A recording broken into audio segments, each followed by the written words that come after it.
o analizando la realidad de una sociedad que está enferma, está realmente enferma, ¿no? Porque... enferma terminal. Sí, bueno, según nos dice Apocalipsis. Estamos acercándonos a una intervención definitiva de Dios con respecto a la humanidad, aunque nunca dejó de intervenir, ¿no? Pero esta semana pasada hemos tenido la fea noticia, aunque hay muchas eutanasias que se están ejecutando constantemente desde que salió la ley, pero este caso concreto de una joven que con un desequilibrio emocional y psicológico importante, que había intentado suicidarse varias veces, va a pedir auxilio a la sociedad, y lo que la sociedad le ofrece es su muerte. No la vida, sino la muerte, ¿no? Y en medio de esta... La sociedad la enfermó. La sociedad podrida, oscura, corrupta, como parte de los reinos de Satanás, la destrozó. Y después quiere rematarla, en una palabra, como la solución, ¿no? Es decir, están dando como medicina definitiva y completa lo que llaman ellos la buena muerte. Pero qué buena muerte, ¿de qué buena muerte hablan, pobrecitos? Entonces, bueno, pues es el colmo de los horrores de este mundo podrido, ¿no? Sí. En este contexto, la Alianza Evangélica Española ha sacado un comunicado, ¿no? Bueno, entre los temas de los que hablan, dicen: nos preocupa profundamente que en el debate público la muerte provocada llegue a presentarse como un signo de progreso, dignidad y conquista social. Tremendo. Una muestra más de una sociedad en decadencia. Yo, según estabas hablando, estaba pensando en un texto que viene en el Evangelio de San Juan, ¿no? Capítulo 10, versículo 10, que dice: yo he venido para que tengan vida. Bueno, el diablo vino a robar, matar y destruir. Yo he venido para que tengan vida, la tengan en abundancia. Y el plan de Satanás, desde que Dios crea al ser humano, es intentar destruir a la humanidad, al hombre. Y empezó con el inducir al pecado, y bueno, y ahí sigue. Hubo una intervención divina muy fuerte con el diluvio, que destruyó prácticamente a la humanidad. Se salvó un hombre porque halló gracia delante de Dios, ¿no? Sí, 8 personas. Sí, él y su familia, sus 3 hijos y su esposa y las esposas de sus hijos. Y fue una nueva oportunidad para la humanidad, y la oportunidad definitiva vino con Jesucristo cuando vino al mundo. Dios mismo se hace hombre y da una oportunidad al ser humano de vivir en dignidad frente a la indignidad del pecado, la posibilidad de ser santificado, ¿no? Y sin embargo nos encontramos con una sociedad que está hablando de progresía cuando su regalo o su premio más importante es la muerte. Y eso es progreso. Progreso es matar a personas, y qué terrible que encontrarnos con situaciones de este tipo, ¿no? En lugar de dar esperanza y vida, se da desesperanza y muerte. Una chica que fue, bueno, por falta de responsabilidad de los padres, llevada a una institución pública, que lo único que hizo es aumentar la presión y la maldad sobre la vida de esa niña. Un montón de violaciones y de vejaciones y de... pero es lo que está pasando en la sociedad. Es lo que está pasando, y que encima está amparada esa corrupción como un negocio incluso, y como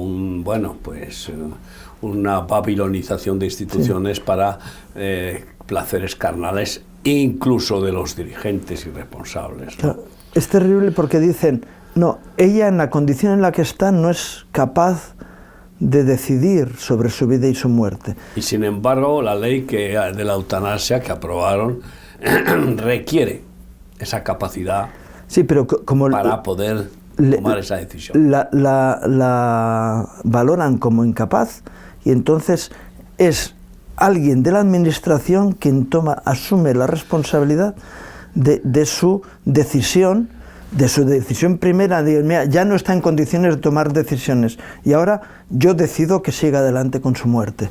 Es decir, bueno, no sé exactamente si han actuado así, aunque ese es el propósito de la eutanasia. Sí.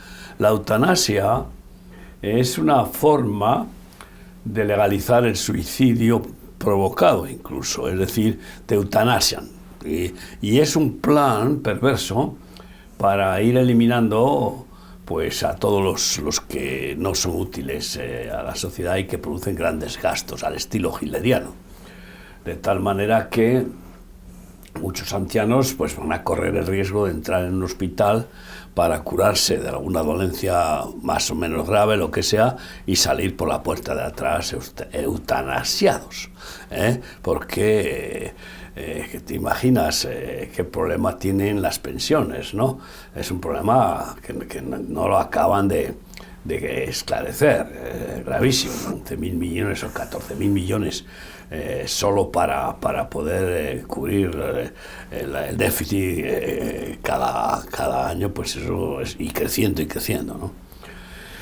Entonces, claro, el suicidio existe desde el principio de la humanidad y Dios da al hombre libre albedrío para que, instigado por su propio corazón perverso o por cualquier demonio oportuno, pues se suicide.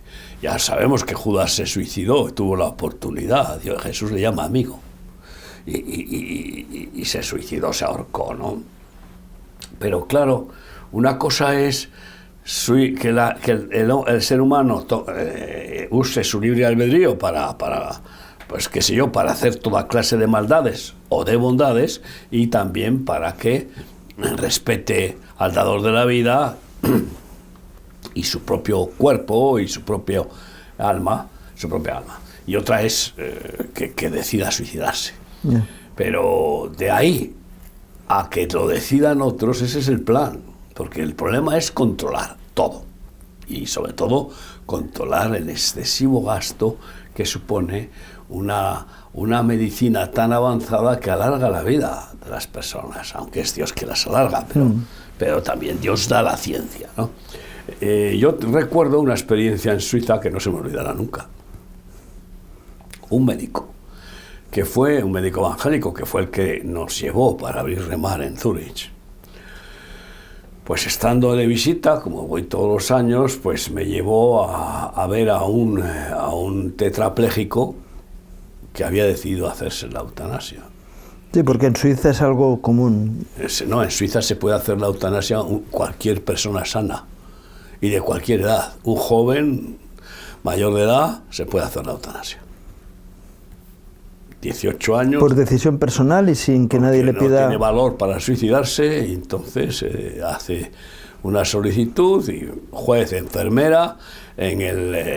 Curiosamente había un centro de eutanasia al lado de nuestro centro de rehabilitación de drogadictos en Zúrich.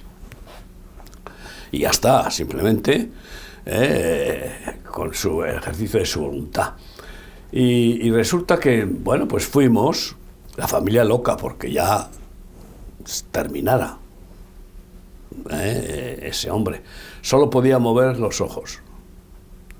La verdad es que era una situación terrible, ¿no? Y entonces él me traducía al médico, al alemán suizo, y yo le preguntaba y si movía los ojos. Sí, era sí o no, ¿no? Era sí o no. Una vez o dos veces. Eso. Y entonces, pues me pregunté, después de todo lo que has aguantado y sufrido, ¿por qué no le das más oportunidad a Dios para que te sane o para que te lleve Él, no que tú le quieras suplantarle?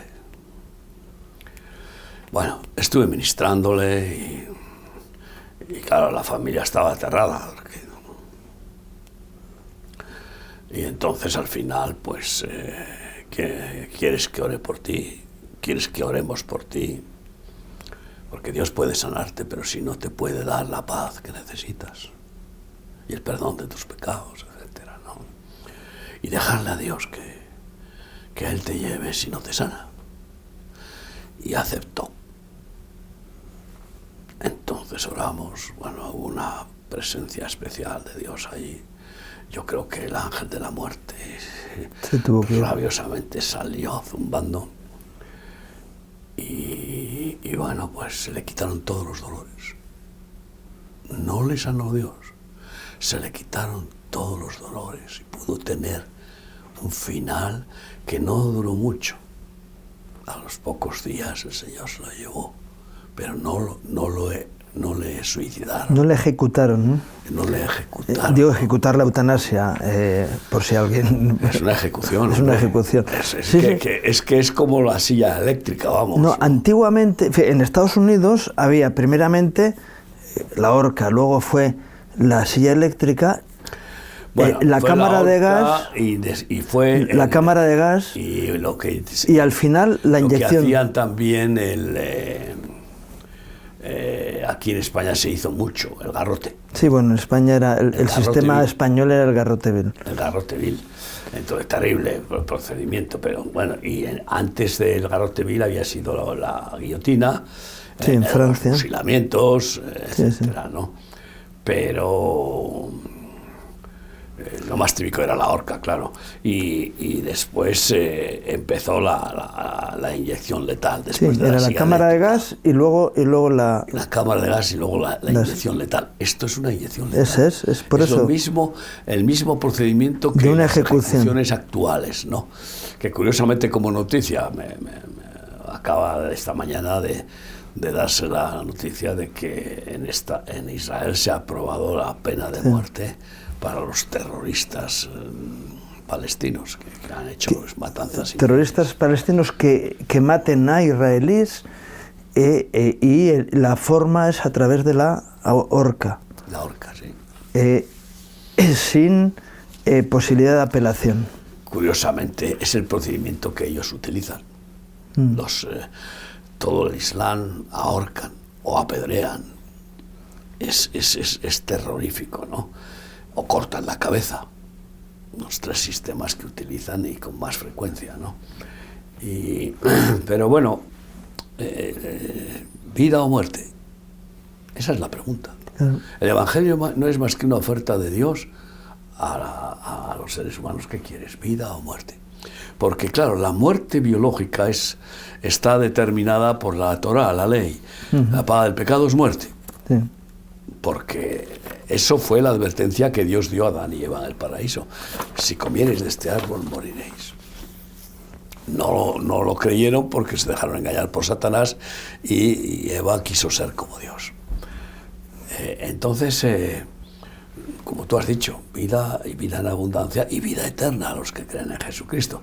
La muerte biológica, bueno, el mismo Cristo la sufrió, pero resucitó para darnos la verdadera vida eterna, porque no somos el envase biológico, somos el contenido, y el envase biológico se envejece, y hasta Matusalén, que vivió casi 1000 años, 9000 años, pues al final envejeció totalmente. Al final murió. Sí, lo que es que venían de una situación en la que Adán fue creado para ser eterno. El pecado es el que le trajo la muerte. Y claro, la realidad de la fortaleza física que tenían los seres humanos en aquella época era tremenda. No, y la gracia de Dios, que después determinó acortar la vida a toda la descendencia a partir de cierto tiempo, ¿no? No sé si después de... Porque ya Moisés vivió 120 años, que no es mucho. Moisés 120, sí. Pero ya es muy atrás. De la época prediluviana, que la media era los 1000 años, salvo el padre de Noé, que vivió 700 años solo 700 años, los demás andaban cerca, entre 900 y 1000 años. Y a partir de Noé empieza a bajar, primeramente 300, luego llegaron a es curioso 80. Que había que ver cómo Dios usa la naturaleza también como herramienta para cortar la vida o alargarla, pero sobre todo para cortarla al quitarle el paraguas protector a la creación, a la tierra, de lo que eran las aguas que rodeaban la tierra. En la creación separan las aguas, las de arriba y las de abajo. Sí, luego el nivel de humedad que había. Abrió las aguas, no había llovido nunca. Fíjate tú qué clima tendrían.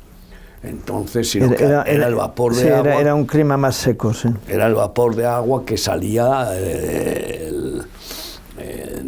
¿cómo se llama? El rocío. El rocío era lo que regaban las plantas. Bueno.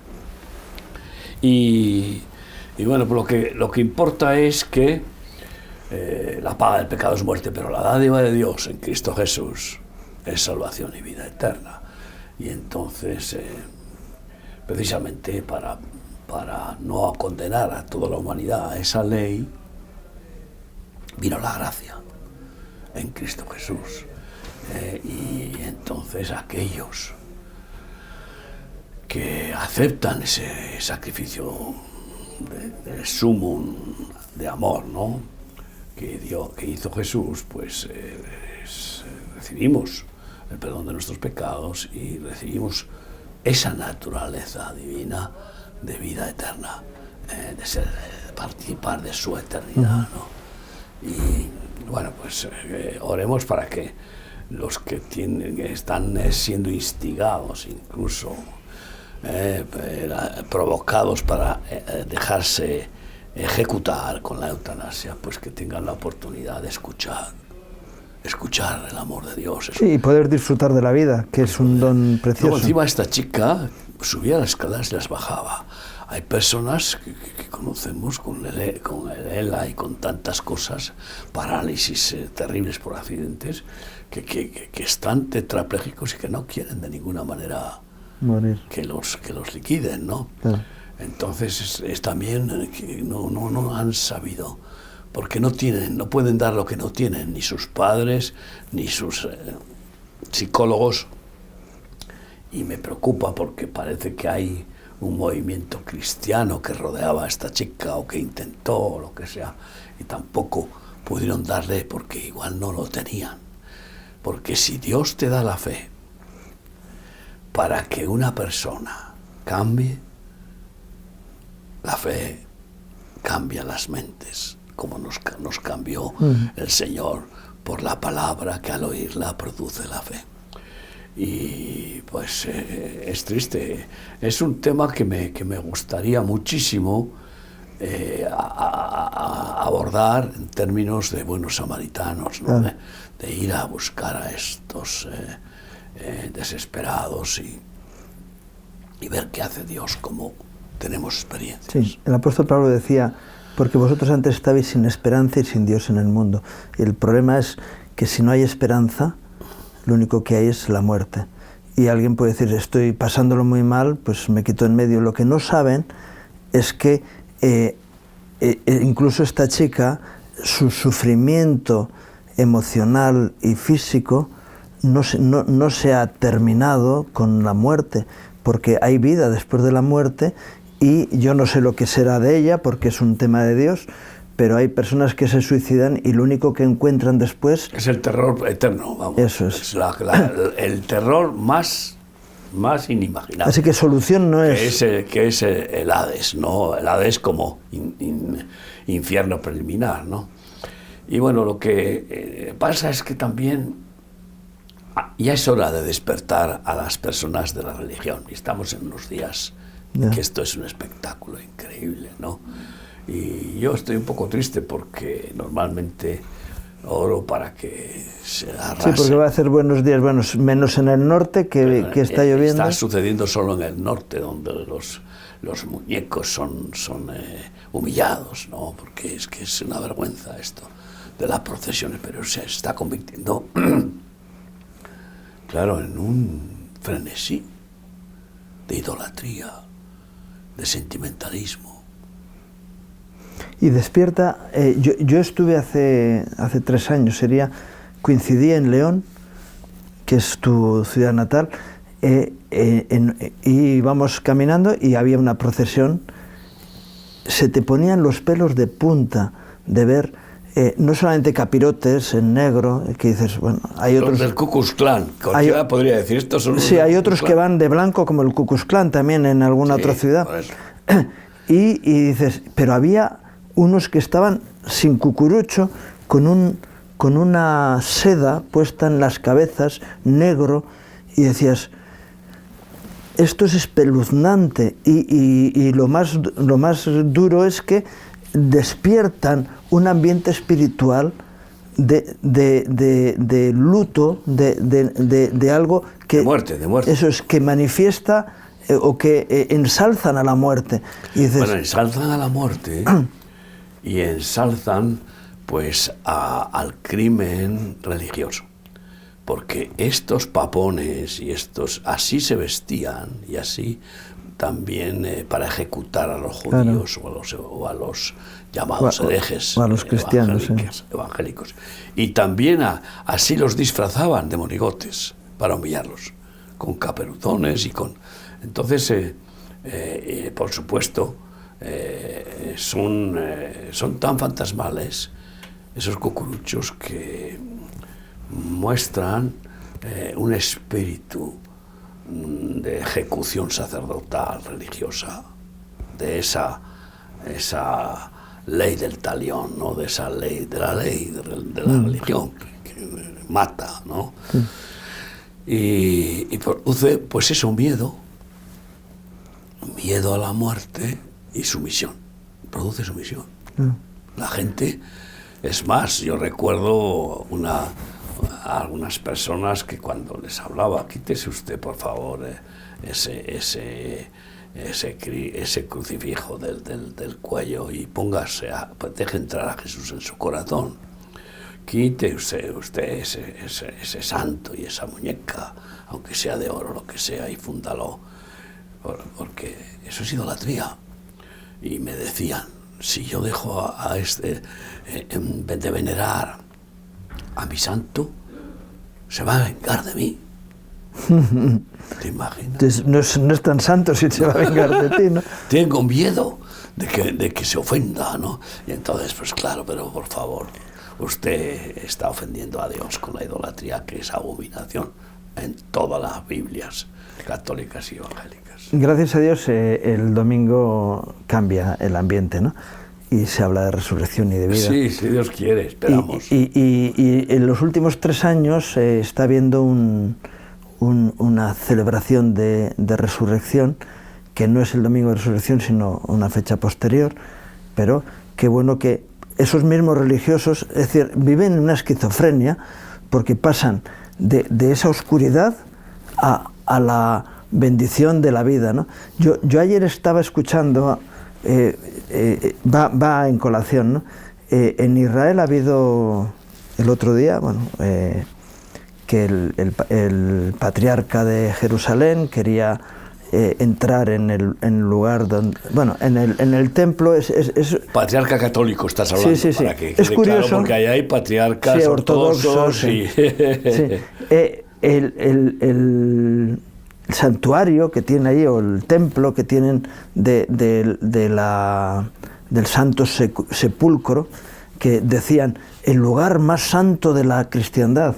Perdona, el lugar más santo de la cristiandad es el corazón de Dios y aquellos que han sido santificados por Él. Pero bueno, dice, yo he estado allí en varias ocasiones en ese lugar, por lo menos en 2, y es un lugar curioso, porque hay 18 templos dentro de un templo, cada uno tiene, cada facción del cristianismo tiene su propio lugar. ¿Y dónde es donde pusieron a Jesús? Un santuario dentro de todo ese complejo. Es un santuario o un templo que tiene otros templos dentro. Claro, que son muchas las facciones cristianas que aceptan ese lugar como llamado el Santo Sepulcro, pero que no lo es. Y que es falso, es un lugar falso que no cumple, y que además no cumple con los requisitos bíblicos para que lo sea, pero es que además entras allá y eso sí que es tenebroso total, es impresionante. Hay una huella. Sí. Así, grandota. Es decir, sería el tamaño del pie sería un número 100. El Yeti, es el Yeti, no es Jesús. Eso sería el número 100 o el 120. Dice, esta es la huella del pie del Señor. ¿Anda? Sí. En otro sitio dices, no, fue aquel sitio y es un lugar donde solamente puedes entrar de cara y salir de espaldas, porque si no, no sales del lugar. Bueno, es muy curioso, hay muchos sitios y dices, esto es un bazar. Sí, bazar religioso. De oportunidades diferentes y de rituales tan complicados. De idolatrías y de abominaciones religiosas, porque, vamos, no se dan cuenta de que están insultando y blasfemando contra Dios en todas esos ritos y esas y tanto ese lugar como el lugar que dicen de la crucifixión, que están dentro del centro de la ciudad, que eso era imposible.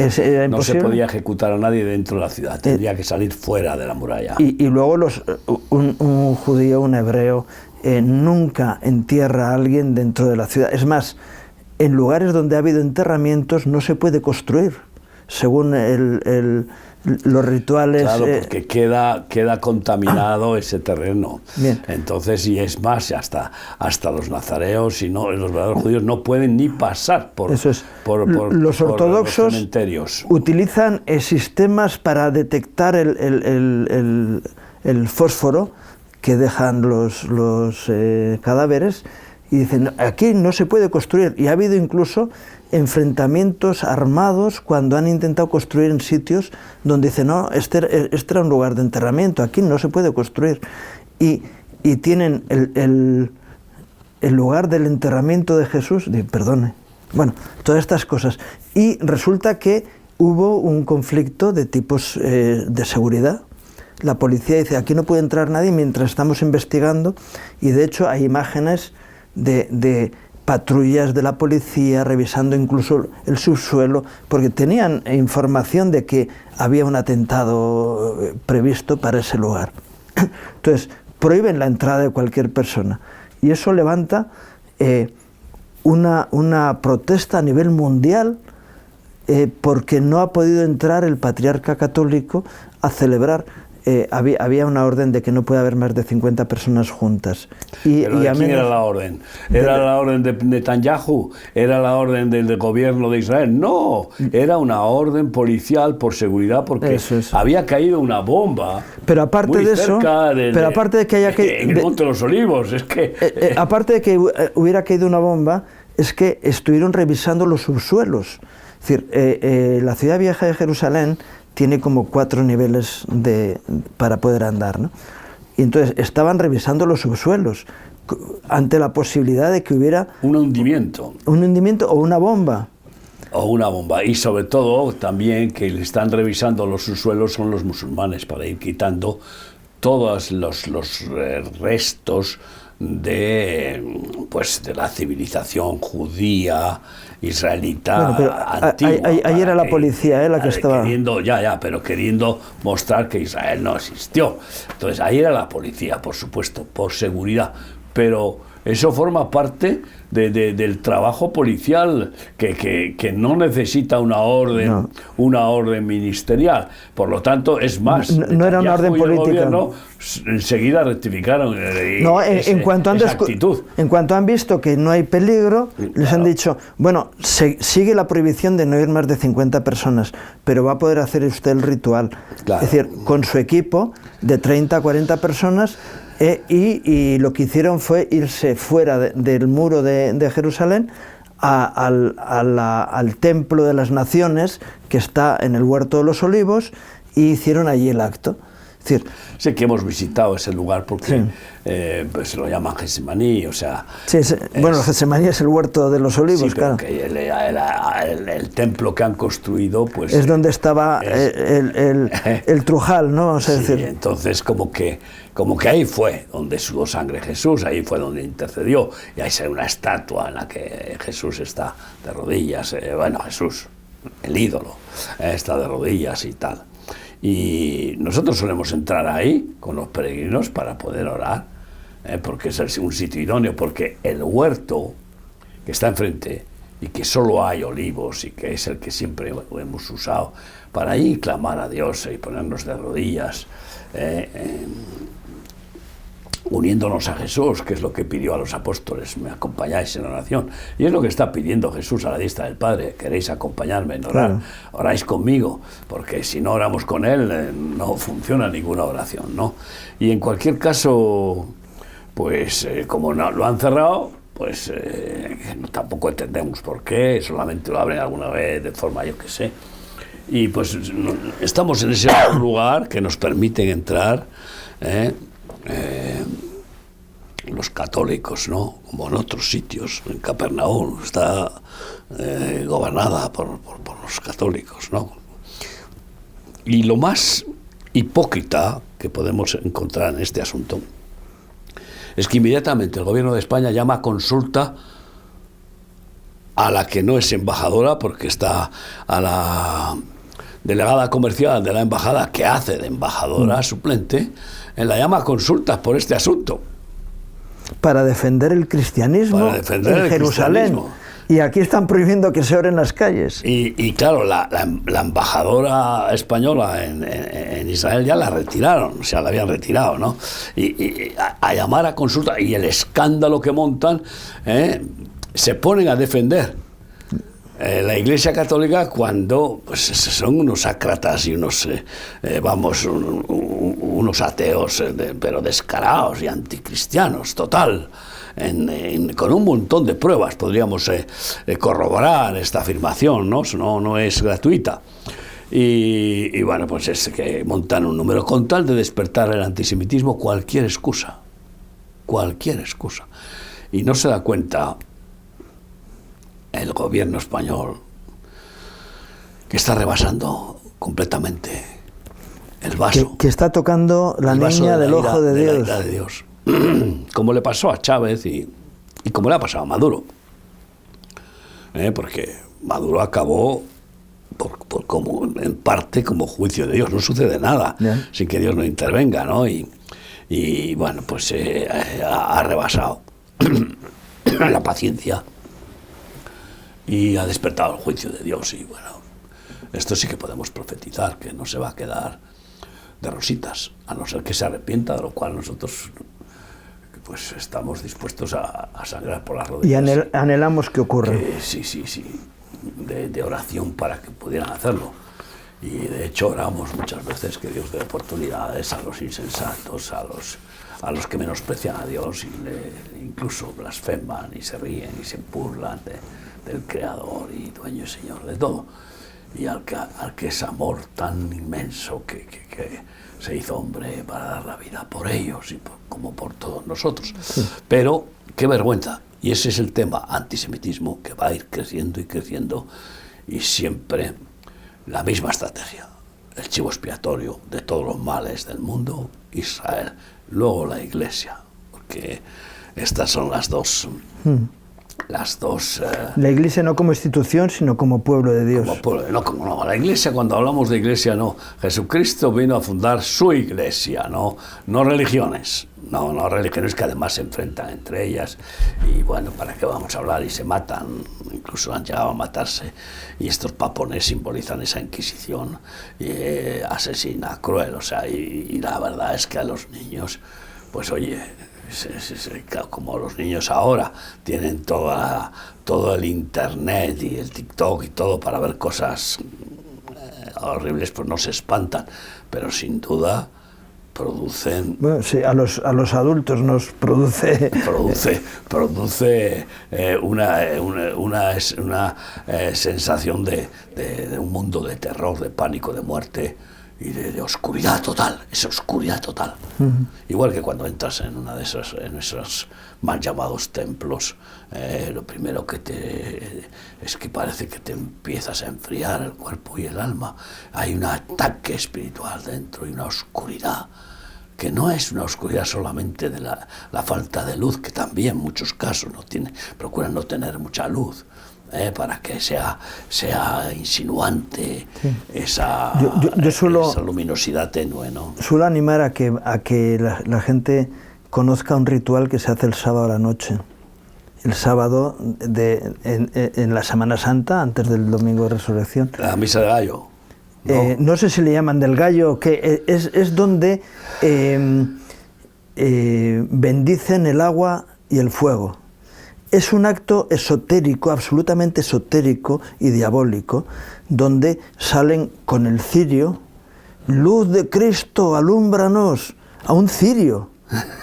Dice, la luz de Cristo está traída por el Espíritu Santo. ¿Se puede comparar la luz de Cristo con algo bien material? Aquí es la idolatría. Apagan todas las luces del lugar y solamente el cirio, ese cirio que luego colocan durante los días desde la resurrección hasta la ascensión, los días que aparece en el Evangelio, que Jesús se presenta a los discípulos y encienden ese cirio. 7 días después de la resurrección, es la ascensión. No, 40 días después. Eso. Sí. Entonces dices, y pone alfa y omega en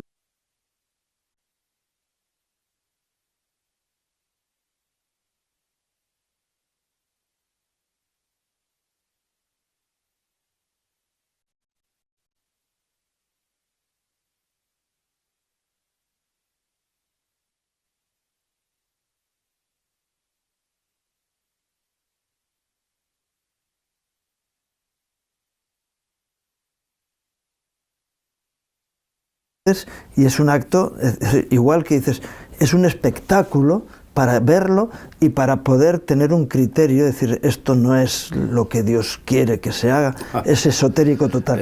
Y esotérico y grotesco, porque sí, es algo, con todo lo que sea irracional, vamos a ver, si quieren dar culto, que es la razón demostrable, eso es la ciencia.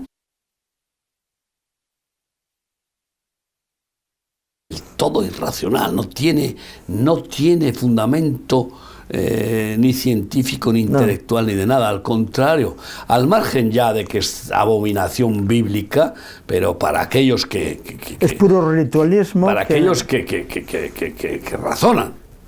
Ahí no razonan. Es que el problema de las religiones es que lo primero que hace es castrar tu razón, tu intelecto, lo castra y deja al alma, la mente, el entendimiento. Esto es un dogma. Embotado. Esto es un dogma. No te atrevas ni a razonarlo ni a cuestionarlo. Es un dogma de condenación, si no. Entonces, pues claro, pues tú fíjate qué papeleta, ¿quién puede ahí pensar? No pienses. Bueno, tú obedece. Nos volvemos a la actualidad del mundo. Estamos en época de elecciones. Va a haber elecciones en Andalucía, va a haber elecciones en Brasil, Colombia, pero ahora las más cercanas son en Perú. Así como un lugar importante donde resulta que hay elecciones a la presidencia de Perú. Yo preguntaría, ¿cuántos candidatos creen que hay? 35 candidatos a la presidencia del Perú. 35. Evidentemente hace falta una segunda y no sé si tercera vuelta, pero va a hacer falta una segunda vuelta. Entonces, los dos que están en cabeza son la hija de Fujimori, que es Keiko Fujimori, y Rafael López Aliaga, el que hasta ahora ha estado como alcalde de Lima, ¿no? Los dos son catalogados de derecha. y andan por el 10% de la votación. Sí, los otros 28 son todos de izquierdas, a lo mejor. Sí, 33 más. Pues esos otros son todos vamos, de tribus zurdas, vamos, bueno, muchos de ellos. Imaginen, son votos residuales, es decir, esa es la realidad de un Perú que está absolutamente destrozado. Desguazado. Es que no me extraña cómo sobrevive, porque ha sido desguazado por una corrupción política a todos los niveles. Nosotros conocimos a algunos de los políticos y bueno, algunos y ha sido constante. Algunos están en la cárcel. Sí, todavía todo su equipo, o sea, entonces. ¿Por qué conocemos a políticos corruptos o no corruptos? Porque somos siervos de las municipalidades, de los ayuntamientos, de las instituciones. Y entonces, pues lógicamente, nos usan para hacer el trabajo que deberían de hacer ellos y nosotros nos dejamos usar porque es hacer el bien.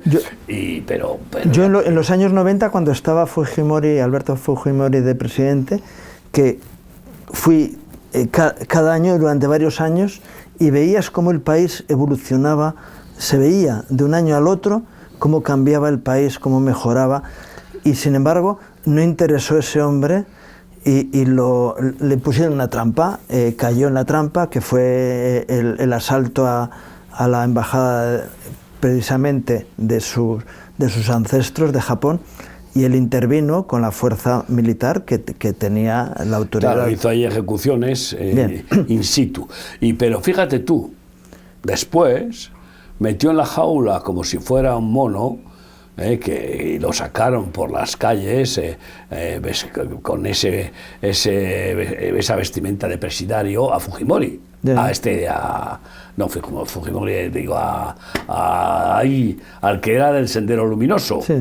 Estando el de presidente, sí, detuvieron detuvo al del Sendero Luminoso. Sí, al capo del Sendero Luminoso. Que ahora mismo lo tuvieron allí durante muchos años, murió en la cárcel.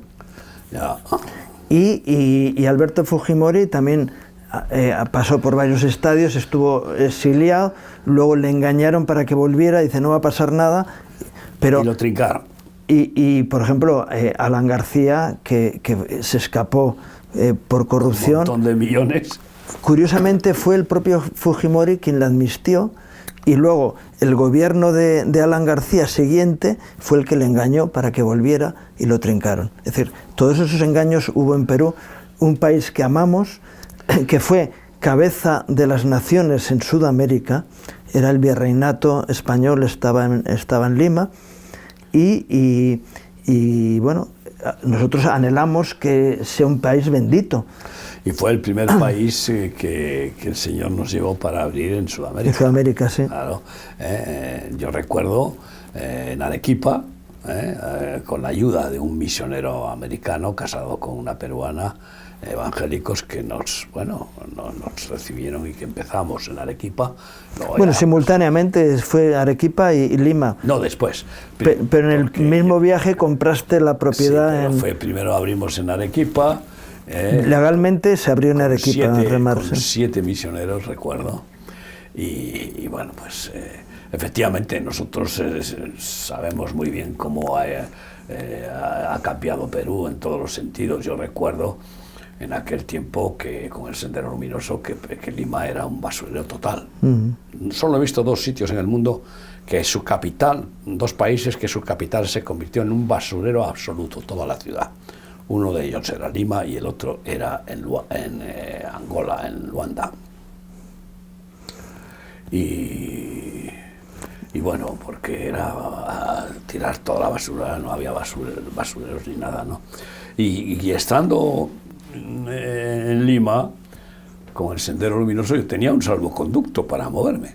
Fíjate tú, el Señor me daba la gracia de conseguir un salvoconducto para moverme y poder ir a predicar el Evangelio a un sitio u otro.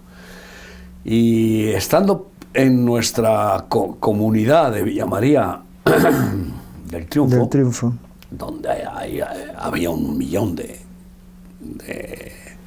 izquierdistas, vamos, una ciudad totalmente de izquierdas, ¿no? Y el Sendero Luminoso pues tenía ahí un ejército infiltrado en El Salvador y en Villa María del Triunfo. 2 asentamientos gigantescos. Pues cayó una bomba allá cerca donde nosotros estábamos, ¿no? Pero ¿qué cambio se produjo cuando fue desfenestrado el Sendero Luminoso? Salieron huyendo muchos y bueno, y luego otros muchos quedaron sí, aunque siguieron durante años en lugares rurales, pero fue diferente, sí. No en las ciudades, y se fue normalizando, y hoy Perú, bueno, y después de eso Perú empezó a revivir, y luego resulta, como el diablo no se contenta, quiere rematar siempre la destrucción, pues me levantó un gobierno que vamos... uno tras otro. Ha habido uno tras otro, sí. Y ahora hay la posibilidad de que se retorne a una situación razonable. Y digo, bueno... menos mala, diríamos, sí, aceptable. Los dos posibles candidatos, que son los que están en punta en este momento, que posiblemente vayan a la segunda vuelta... es probable que el alcalde, que suele pasar, nos ha pasado en otros países, que el alcalde de la capital, que ha hecho un trabajo excelente, porque Lima se ha transformado con este alcalde. Un hombre de fe, muy católico, pero un hombre de fe, sí, sí. Que por encima de la religión está su relación personal con Dios. Sí, mientras que la hija de Fujimori, pues es derechas, pero es una derecha... Una derecha económica, no de fe. Económica, tecnócrata y tal, y que probablemente, pues, con la ayuda de Japón, que es una potencia inmensa, porque desde el punto de vista de la pesca, Perú es una riqueza increíble, con todos los mares que tiene de costa, en las costas, ¿no? Y la flota pesquera japonesa de ahí tiene un dominio importante. Pero es un tema interesante, porque es para orar. Yo, claro, por supuesto que me gustaría que fuera el alcalde de Lima, porque conocemos los cambios que ha hecho, el testimonio que ha dado, y cómo ha transformado la ciudad en una... bueno, excelente. Sí. Ha hecho un trabajo excelente. Con quien tenemos también cierta relación, aunque no personal, pero sí de su equipo. Cierta relación, pues por las cuestiones sociales, ¿no? Pero no de una forma personal, como hemos podido tener incluso con algunos otros presidentes, como el de Guatemala, que nos salió rana la relación y era un evangélico, o con otros políticos. Pero bien, esas elecciones oremos, porque también, imagínate tú, en Brasil, ahora el presidente de Brasil está celebrando en Barcelona con Zapatero y con bueno, pues otros presidentes del Grupo de Puebla, lo que llaman pues una conferencia internacional sobre de los que son ¿cómo es? Los progresistas. Los progresistas, sí. Es decir, la internacional progresista. Es decir, que nos llevan a recordar lo que hemos hablado antes de la Mónica. Terrible, ¿no? De esa progresía. Claro, pues otro tema que es vergonzoso, ¿no? Cómo se juntan, ¿no? Dios los cría, ellos se juntan y hacen lo que Dios les permite, pero para que sean verdugos. Son verdugos, usados por Dios, para quebrantar a aquellos que se dejan engañar y que se convierten en prosélitos del maligno a través de ser politizados, ¿no? O porque se dejan sobornar en ese clientelismo político que siempre ha practicado la izquierda, ¿no? También la derecha en muchos casos, pero no tanto. Y bueno, pues estamos sufriendo vergüenza tras vergüenza de políticos actuales y expolíticos. Y tenemos también, pues,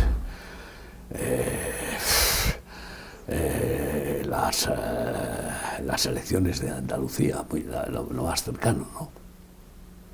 Sí, eso es para el 17 de mayo, entonces tenemos tiempo para poder hablar de ello. Para poder hablar de eso, ¿verdad? Sí. Sí. Pero vamos a ver, Brasil, estabas hablando de Brasil, las encuestas están hablando de que el hijo de Bolsonaro, que, bueno, por cierto, él ha salido del hospital.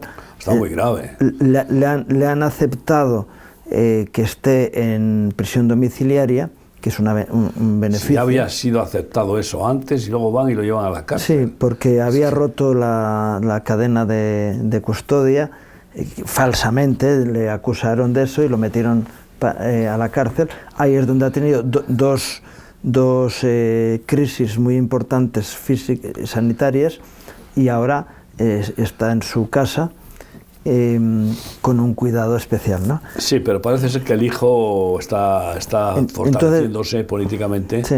Y... De hecho, el fiscal que llevó todo el caso, un juez enfrentándose a todos los demás y ha mantenido la condena a Bolsonaro, ahora está reculando. Y esos son señales que dicen, claro. Están viendo que el que va a entrar va a ser otro. Porque claro, al padre, a Bolsonaro, con la calumnia, porque yo no creo que él provocara el asalto al Capitolio al estilo de si él hubiera querido hacer un golpe de Estado, lo hubiera hecho antes de las elecciones, no después. Claro, no después. Es absurdo, porque encima él estaba apoyado por la cúpula militar, por gran parte de los militares, porque él venía de esa línea, es decir, él era militar también. Y resulta que el otro, el que es presidente, un expresidiario corrupto, condenado, con pruebas contundentes, es que esto es alucinante, ¿no? ¿Cómo puede ser? Pero es la realidad. Claro, va y lo indulta su antecedente, que había sido su discípulo y del mismo clan, que curiosamente ha sido no sé quién que ha rechazado que la nombraran secretaria general de la ONU a la Bachelet. Esa es la de Chile. La de Chile, pero sí. ¿Y la de Brasil cómo se llamaba? Era una mujer, ¿no? Sí, también, sí. No me acuerdo ahora el nombre. Esto es tremendo. Sí, pero no es la de Chile, es la de Chile, la que quieren nombrar. Querían nombrarla secretaria general. Y ahora el nuevo gobierno de Chile ha dicho que de ninguna manera. Lógicamente. Es que son tantas y tantas las corrupciones que se montan que uno ya revienta. Entonces, el camino de Brasil, ¿no? Es igual que el de Colombia. Pero ¿quién lo indultó al presidente, a Lula? A Lula fue la presidenta. La presidenta, ¿no? Esa le indultó. Estaba en la cárcel. Sí. Y yo estoy pensando un poco en los indultos. Ahora resulta que hoy en la reunión de ministros había varios temas. Aparte de darle la nacionalidad española a Leopoldo, el venezolano Leopoldo, que supuestamente Leopoldo López, y también le quitaron de en medio unas elecciones. Bueno, pues resulta que ahí, en esa reunión de ministros, han indultado a 6 pues violentas que atacaron a algún sindical, a un hombre o a alguien. Algunos hicieron en Gijón no sé cómo fue su crimen, pero estaban en la cárcel, sí. Y condenadas, y las han indultado. Yeah. ¿Eran 6 mujeres o 6 personas? No, 6 personas, yo creo que eran hombres. Eran sindicalistas que fueron pues a algún sitio, que no sé los detalles. A machacar. Sí. Sé que fue en Gijón, he leído es que eso, yo lo que sí he recibido es que los ha indultado, ¿no? Y estoy pensando, viendo la carta que escribe desde la cárcel este pobre, que encima uno descubre por su letra que no aprendió a escribir ese hombre. Escribe como de forma infantil, como cualquier... Y en la cárcel pues tiene tiempo. El ministro Ábalos, dices. El ministro Ábalos en la cárcel tiene tiempo para poder ser un poco cuidadoso en su caligrafía, pero que no sabe de caligrafía. Claro que hoy he visto a una niña de uno de los obreros que estaba escribiendo con, no sé si tendrá 6 años, 7 años, y qué bueno que estás aprendiendo a escribir, ¿verdad? Digo, sí, que aprendas a escribir porque ya quieren quitar hasta a los niños de aprender a escribir, porque para eso están las máquinas. Ni leer ni escribir, que es lo que Dios dijo al pueblo de Israel en el Sinaí, que hizo diferencia de ese pueblo con el resto de los luego, pueblos. pues con esa carta, pues se resiste a tirar de la manta, como ha hecho Aldama, ¿no? Aldama, sí. Y como Koldo empieza a dar a unos tironcillos. Y se resiste porque yo estoy convencido de que él espera el indulto. Primero tiene que ser condenado para ser indultado.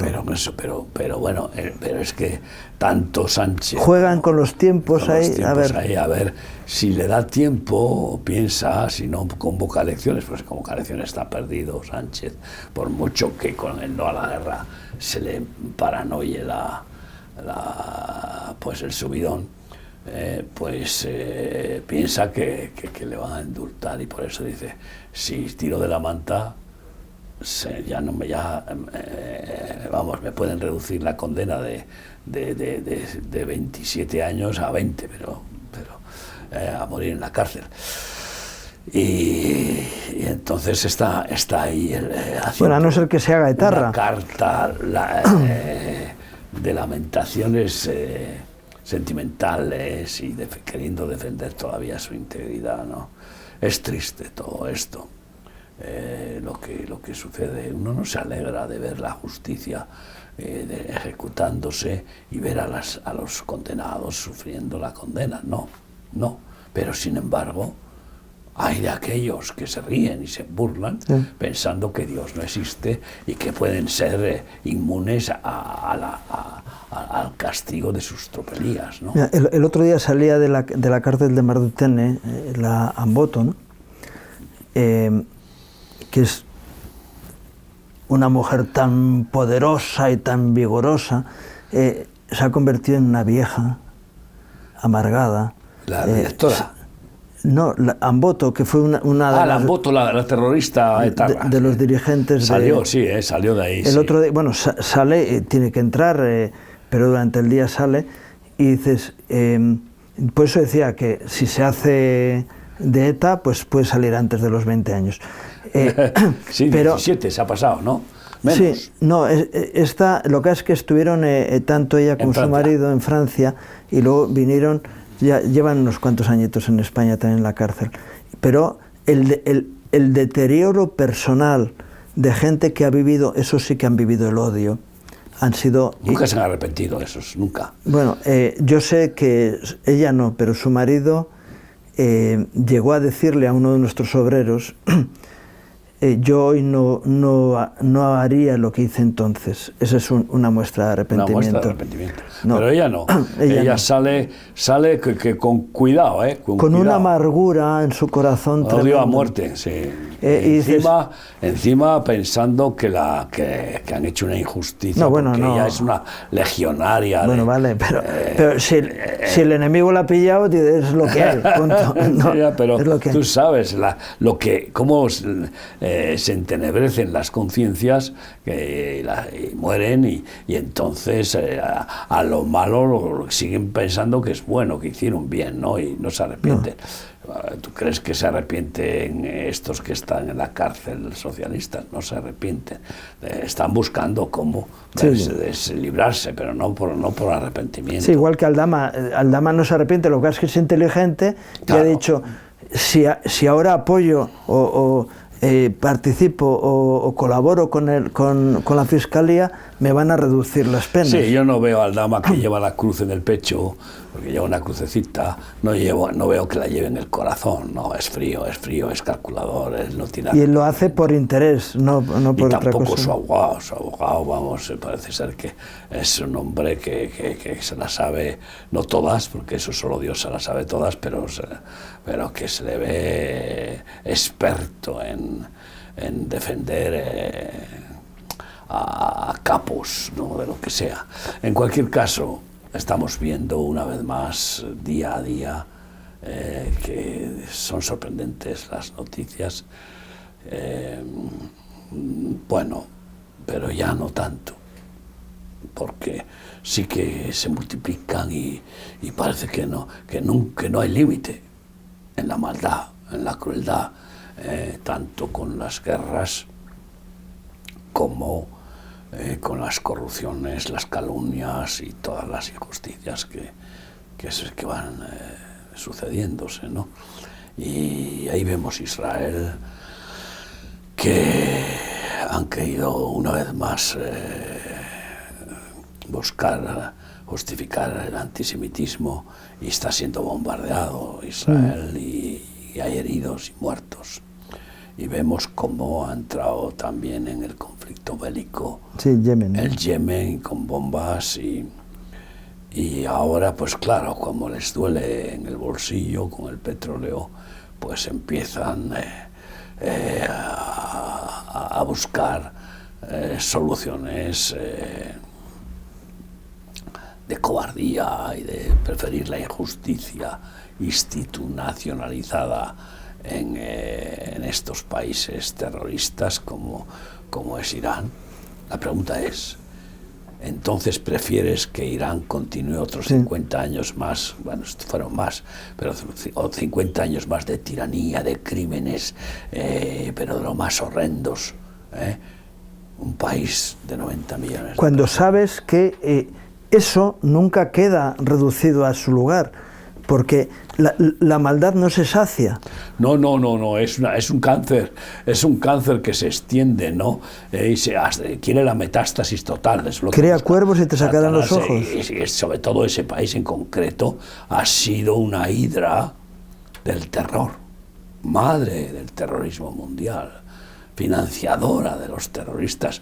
De hecho, pues tanto los Hamas como Hezbollah y como los hutíes, etcétera, pues están recibiendo la sangre negra de la muerte de Irán, que es el petróleo, ¿no? Financiándose. Y bueno, pues son temas de oración, ¿no? Y más que nunca vamos a ir viendo cómo hemos de orar por la paz de Jerusalén y con la consolación de Sion. Por cierto, este domingo día 5, es el domingo de resurrección, el Pesaj para los judíos y los más bíblicos, y tenemos un encuentro de oración en la plaza de los Santos Niños, aquí en Alcalá de Henares. Invitamos a todos los que quieran participar, porque vamos a hacer lo que dice la palabra de Dios: si mi pueblo, sobre el cual mi nombre es invocado, se humillaren y oraren y buscaren mi rostro y se volvieren de sus malos caminos, entonces yo oiré desde la tierra, perdonaré desde los cielos, perdonaré sus pecados y sanaré su tierra. Entonces, creemos que la palabra de Dios es verdad y nos humillamos para que Dios traiga bendición a la tierra en la que estamos, porque solamente la bendición de Dios puede librarnos de la maldición que hay sobre toda la tierra. En lugar de quejarnos contra los políticos que hay, que si están ahí es porque Dios los pone, y si no los quita es porque Dios los usa como verdugos para quebrantar a los que no quieren saber nada con Dios, o a los que están participando de las maldades propias del corazón humano y de las obras de Satanás. Si no es esa la cuestión. La cuestión es que humillémonos y entonces el Señor hará.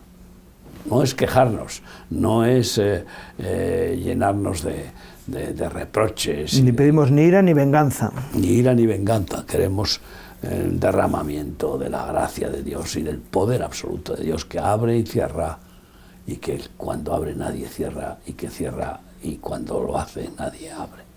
Quita y pone, Rey. Y por eso, pues vengan con nosotros, por favor, acudan a esta llamada de intercesión. 2 horas ahí en las que los pastores que acudimos y todos los demás nos ponemos de rodillas para orar y pedir perdón a Dios por nuestros pecados y por los de España, que también son en parte nuestros, de una forma por activa o por pasiva. Así que vengan a las 18 horas, de 18 a 20 horas, es decir, de las 6 de la tarde hasta las 8. Por la gracia de Dios y Y Dios mediante estaremos allá glorificando a Dios y proclamando su benignidad. Bueno, Plaza de los Santos Niños en Alcalá de Henares, el próximo día 5 de abril a las 18 horas. Contamos con su presencia y si no pueden por alguna circunstancia, que puedan participar juntamente con nosotros. Habrá un Facebook abierto, si lo buscan podrán encontrarlo, y si no, oren desde su casa y participen con nosotros pidiéndole a Dios misericordia y perdón para esta tierra. Pues vamos a orar, Ramón. Sí, previamente aquí lo hacemos también. Sí, Señor. Señor, y nos humillamos delante de ti. Señor, reconociendo que tú eres Dios, que no hay nadie comparable a ti, que eres el Dios Todopoderoso quien creó los cielos y la tierra, quien nos creó como proyectos de bendición a cada ser humano y que el diablo está queriendo robar, matar y destruir. Nos oponemos a sus planes, Señor, y proclamamos tu gracia. Y te pedimos, Señor, que lleves al arrepentimiento y a la transformación de las vidas a todo aquel que está dispuesto a volverse hacia ti, Señor. Buscamos tu rostro, buscamos tu presencia y buscamos tu gracia, empezando por nuestras propias vidas, nuestros ministerios, Señor, y la Iglesia y por extensión a toda la población, empezando por España y llegando al resto del mundo. Ponemos especialmente cuidado, Señor, porque tú lo haces, sobre la tierra de Israel, sobre ese pueblo que tú elegiste de forma especial, Señor, para que tú lo bendigas y puedan ser testigos de tu visitación también, Señor.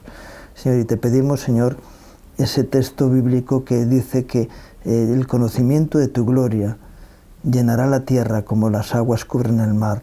Y queremos que esto ocurra, que podamos ser testigos de ello y lo podamos ir viendo cada vez de una forma más poderosa.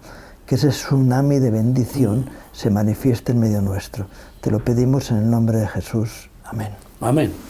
Y gracias, Miguel, por este tiempo y tus reflexiones. Y gracias a ustedes por acompañarnos en este programa, deseándoles un día más que Dios traiga gracia y bendición a sus vidas, sus familias, sus trabajos. Que Dios les bendiga.